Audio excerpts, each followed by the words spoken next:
So ఇదైతే that sum అన్నమాట. So మనకి సెకండ్ యూనిట్లో వచ్చేసి లైన్స్ అనే చాప్టర్లో find the image of the point 1, -1, 5 in the plane 3x - 2y - 4z + 4 = 0 -14 = 0 given points అని రాసుకున్నాం. వాటిని మనం x1, y1, z1 అనుకుంటాం. ద డిఆర్స్ అంటే మనకు వచ్చేసి 3 కోఎఫిషియెంట్స్ అన్నమాట. ఎక్స్ కోఎఫిషియెంట్ అంతా 3, వైకి -2, జెడ్కి -4 అవి తీసుకుంటాం. వాటిని మనం ఏబిసి అనుకుంటాం. Let B is the image of the point. So మనం బీని ఒక ఇమేజ్ పాయింట్ కింద తీసుకోవాలి. The equation of AB already మన ఫార్ములా కూడా తెలుసు. x - x1/a = y - y1/b = z - z1/c.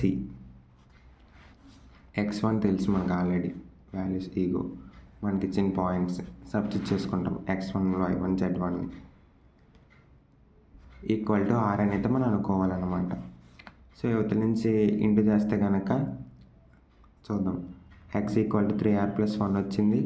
y = -2r - 1, z = -4r + 5 ఎలా వచ్చిందంటే, సో x తీసుకుంటాం. x = తీసుకుంటే 3 × r 3r మైనస్ ఒకటి ఉంటుంది కాబట్టి కామన్గా -, +1 -2 × r -2r +1 అంటే -1 -4r -5 అంటే +5. ఓకేనా.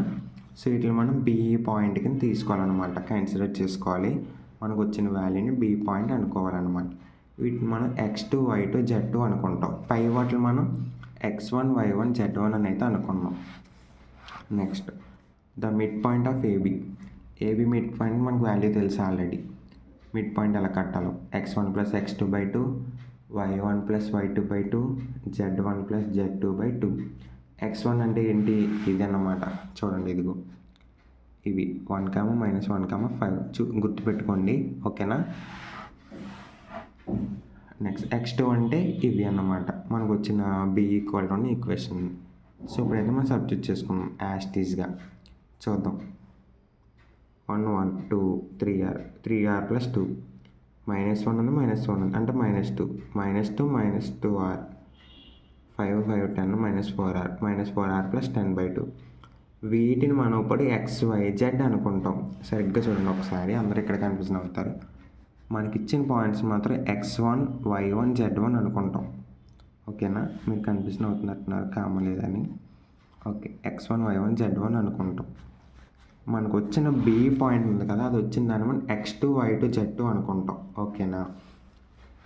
దీన్ని మనం మిడ్ పాయింట్లో సబ్స్టిట్యూట్ చేయగా వచ్చిన వాల్యూస్ని మనం నార్మల్ x1, y1, z1 అని అయితే అనుకుంటాం అన్నమాట. సో మనకు ఒక ప్లేన్ ఇచ్చారు ఆల్రెడీ. ఏంటది, ఇది 3x - 2y - 4z - 14. ఇప్పుడు మనకి XYZ వాల్యూస్ వచ్చినాయి కాబట్టి వీటిలో అయితే మనం సబ్స్టిట్యూట్ చేసుకోవాలి. ఒకసారి చూడండి, చేశాను ఆల్రెడీ నేను. సో x1, y1, z1 ప్లేస్లో అయితే XYZలో అయితే సబ్స్టిట్యూట్ చేశాను. -14 = 0. సో కామన్గా ఏముంది, -2 ఉంది. బై2 అయితే బై2 కామన్ తీద్దాం.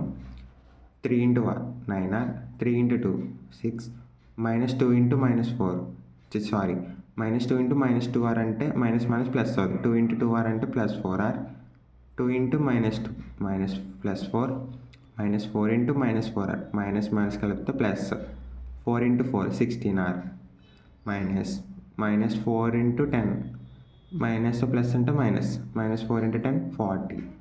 నెక్స్ట్ చూద్దాం. 2 × 14 -28 = 0.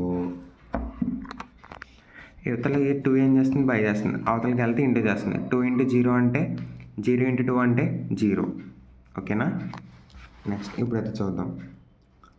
9r + 6 + 4r + 4 + 16r - 40 - 28 అనేది ఉంది. వీటిని మనం సాల్వ్ చేసుకుంటే కనుక చివరికి 29r - 58 = 0 అనేది వస్తుంది. సో 29r 58 అవతలకి వెళ్తే ప్లస్ అవుతుంది, ఎందుకంటే ఆల్రెడీ ఇవతల మైనస్ ఉంది కాబట్టి. ఓకే, ఇవతలకి వెళ్తే r = 58/29. 58 కూడా 29 కూడా ఇవతలకి వస్తే డివిజిబుల్. r = మనకి ఎంత వచ్చింది, 2 వచ్చింది ఇప్పుడు వాల్యూ. ఓకేనా. సో మనకు ఆల్రెడీ బి పాయింట్ కూడా తెలుసు మనకి. ఇదిగోండి బి పాయింట్. సో ఇప్పుడు మనం అయితే ఇందులో అయితే మనం r వాల్యూ సబ్స్టిట్యూట్ చేసుకోవచ్చు. ఆర్ అంటే ఎంత మనకి 2 చేసుకోవచ్చు. చేసాం.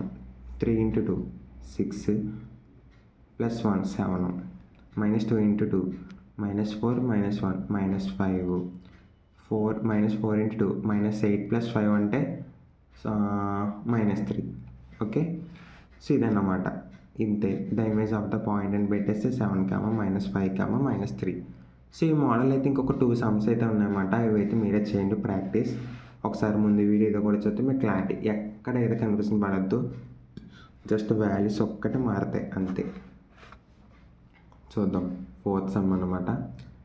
Find the image of the point అని చెప్పేసి 2, -1, 3 in the plane 3x - 2y - z -9 = 0. Next find the image of the point 1, -2, 3 in the plane 2x - 3y + 2z + 3 = 0. ఓకేనా? సో ఇవైతే మీరు ఖచ్చితంగా చేయండి. వెరీ వెరీ ఇంపార్టెంట్ అన్నమాట. చాలా ఇంపార్టెంట్ మోడల్. టోటల్ 4 సమ్స్ అయితే ఉంటాయి. ఒకసారి చూసుకోండి. చాలా ఈజీగా ఉంటుంది. మీకైతే డీప్గా ఎక్స్ప్లెయిన్ చేస్తున్నాను.